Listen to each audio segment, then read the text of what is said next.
भटनवारा गांव में आयोजित शिव महापुराण की कथा सुनने पहुंच रहा है जिले वासियों का हुजूम। 8 अप्रैल को विशाल भंडारे के साथ होगा कथा का समापन। जिले वासियों से उक्त धार्मिक आयोजन में पहुंचने की गई अपील। जी हां, हम आपको बता दें कि सतना जिला अंतर्गत उचेहरा तहसील के सिद्ध स्थलों में एक मां कालका के धाम भटनवारा में सार्वजनिक सहयोग से चैत्र नवरात्रि के अवसर पर शिव महापुराण कथा का आयोजन किया गया है। कथा का रसपान देश की सुप्रसिद्ध कथा वाचिका साध्वी सुश्री जयंती किशोरी के द्वारा भगवान भोलेनाथ के साथ आदि शक्ति मां जगदम्बा की अनेकों लीलाओं से मौजूद श्रोताओं को लगातार अवगत कराया जा रहा है। कथा के दौरान उन्होंने भगवान भोलेनाथ के त्याग व भोलेपन के संबंध में विस्तार से प्रकाश डाला।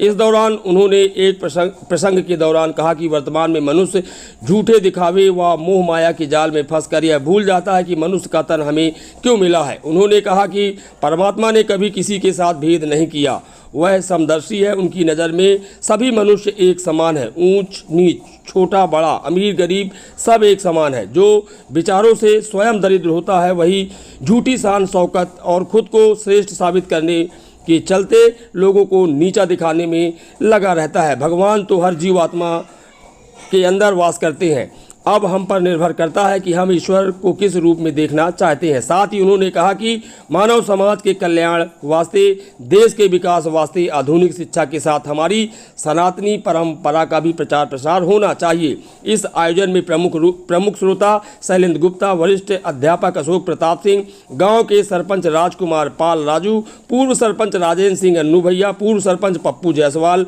सचिव रोहित गौतम, प्रबंधक राजकुमार सिंह, कृष्ण बिहारी मिश्रा, सरपंच ग्राम पंचायत सिमरी एवं भाजपा मंडल भरूच के उपाध्यक्ष सुनील मिश्रा, अमित सिंह, अंशु, नीलू महाराज, पुरुषोत्तम खटिक समेत भटनवारा गांव के निवासियों ने उक्त धार्मिक आयोजन में जिले वासियों से पहुंचकर पुण्य लाभ प्राप्त करने के साथ 8 अप्रैल को भंडारे का प्रसाद ग्रहण करने की अपील की है। ऐसी जानकारी शुक्रवार को शाम तकरीबन 6 बजे के आसपास बताई गई है। आजकल संसार में यही होता है, कोई किसी का धन छीन लेता है, कोई किसी की संपत्ति छीन लेता है, कोई किसी से झगड़ा कर लेता है और बात इतनी बढ़ जाती है कि एक व्यक्ति दूसरे व्यक्ति की नींद छीन लेता है। कई लोग कहते हैं ना, हम तो इस काम से इतना परेशान हो गए मानो हमारी नींद ही उड़ गई।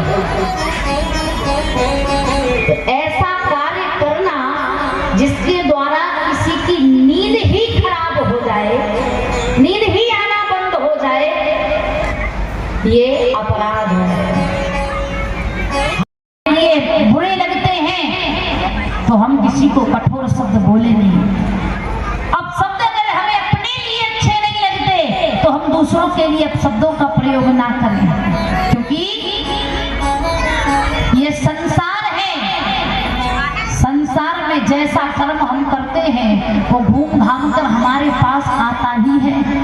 हम किसी को दुख देंगे तो कोई हमें दुख देगा, हम किसी को गाली देंगे तो कोई हमें गाली देगा, हम किसी को भला बुरा कहेंगे कोई हमें भला बुरा कहेगा, हम किसी का बुरा सोचेंगे कोई हमारा बुरा सोचेगा। इसीलिए तो संतों ने कहा है, भला किसी का कर न सकता।